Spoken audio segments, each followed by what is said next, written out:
A big game for Jalen Tyson as he steps up and gets some minutes in the Cavaliers' win over the Miami Heat. A big win for the Cavaliers. They were shorthanded, and yet they win in Miami where they almost seemingly never win in Miami. But a new level for Jalen Tyson and a bounce back for the Cavaliers. A big, big night and something really fun to talk about here on Cavs Digest. Hey everybody, Billy BB back with you. Excited to talk Cavs basketball. Just when you think they're kind of rolling through the season, working themselves along, not much to talk about, more to talk about, right? Jalen Tyson, 30 minutes of play last night. We'll jump into that. And the Cavaliers, they were down a lot of players, and I have receipts. My prediction for the game, me and my buddy talked about it pregame. We predicted correctly as Ty Jerome stepped up, along with Jalen Tyson making the difference. So, before we jump into it on today's show, you know the usual. Jump in and subscribe. A lot of people are watching, whether it be one video a week, all the videos every week, every time one comes out, but they're not subscribed. Majority of them. So if you are not subscribed but you watch us constantly, maybe it's your first video, good opportunity to subscribe. Good opportunity to hype the Cavs up in the comments today. Definitely going to be a lot of discussion about Jalen Tyson, what you think of him, and some other things. But first, want to take the opportunity to highlight the Cavaliers as a whole last night. 126-106, they defeat the Miami Heat. And like I talked about, they were down some bodies, right? Made me nervous pregame. They were down. Darius Garland was getting his pre-scheduled rest game. They were already down Karis LeVert, Sam Merrill sick, and Dean Wade recently injured. So they had just 10 players ready to go against the Miami Heat. And yes, I was nervous. I didn't quite know how it was going to work, but I had texted my buddy and I just said, hey, it's got to be a big night specifically for Jalen Tyson. That's what I said. Big Jalen Tyson game coming tonight. And my buddy said big Ty Jerome game coming tonight. And they got both. Going to take a lot to dive into the Jalen Tyson stuff. But if we stick with just kind of on the edge things for the Cavaliers, you knew Ty Jerome would have to play, right? He got 30 minutes. He scored 20 points. Evan Mobley also stepped up. He had a good game. George Niang stepped up and had a good game. So again, in a situation where you only had 10 guys and you don't normally play the Miami Heat well at all, and I mean at all, it was good to see these guys step up and get after it. Amani Bates got in for 1 minute, which is very, very interesting to me. And then, can't skip over the fact of Darius Garland. Donovan Mitchell, 34 points and 6 assists. They knew he needed to step up. He knew he needed to step up, and he did just that. So once again, Miami's going through a lot of drama right now, but this is a team that you just normally don't play well, whether it be in Cleveland or Miami. It's mainly been the zone, but Cleveland stepped up and made it happen, right? Ty Jerome stepped up. Max Strus still not really getting his feet under him, but he's doing a lot of work on defense right now.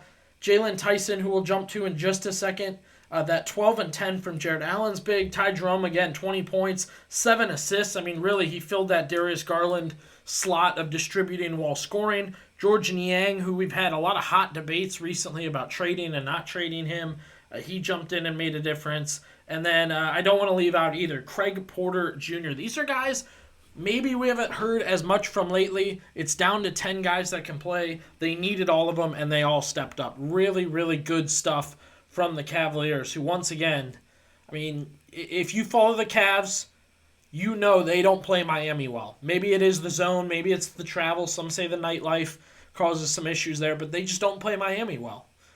Good to see that win, 126-106. And, you get that Pistons win the other night. You kept them under 100. You keep Miami at 106, a team full of shooters. Defense seems to be back on track.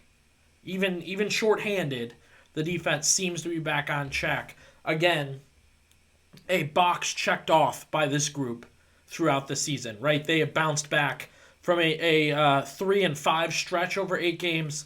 They have now bounced back 2 straight wins, back on the winning ways.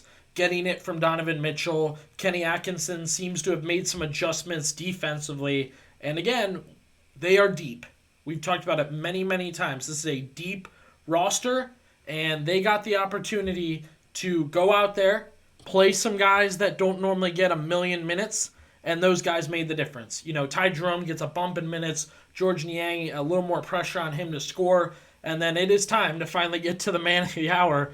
What a night for Jalen Tyson. What a night for the rookie. The most minutes he has gotten to play as a Cavalier, and boy, was he terrific. Now, this is an opportunity for you to understand if you know ball or if you need to pay more attention. Because, again, the same buddy I was texting with, unfortunately, he said Tyson, ?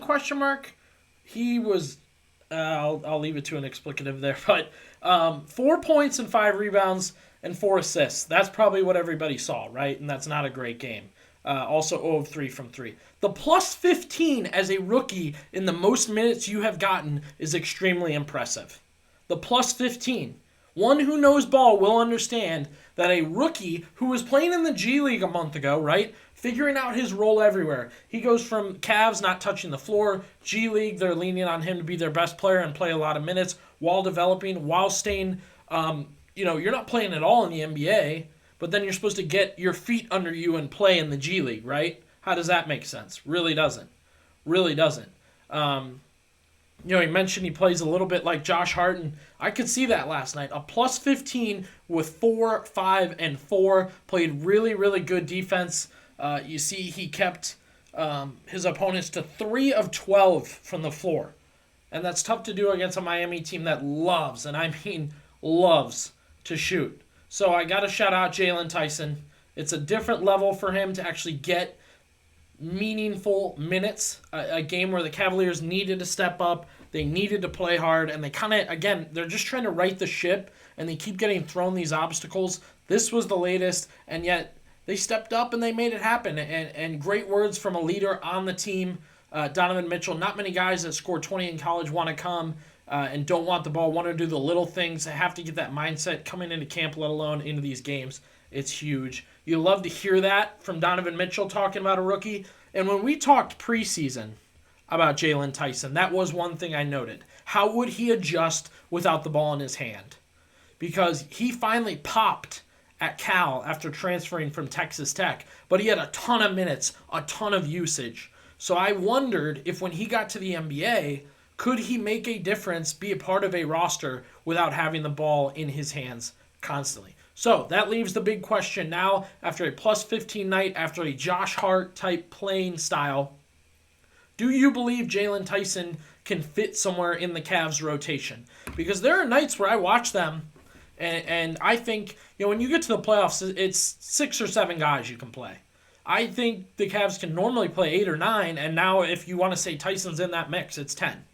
Drop down in the comments. Let me know what you think. Were you really that impressed by Jalen Tyson last night? Is he on a new level that he could be a part of the rotation now? Or is this a one-off where, hey, you gave him his minutes so he did some things, but he's not quite ready to play in a playoff type, championship type run with the Cavaliers? Drop down in the comments. Let me know, and be sure to subscribe to Cavs Digest.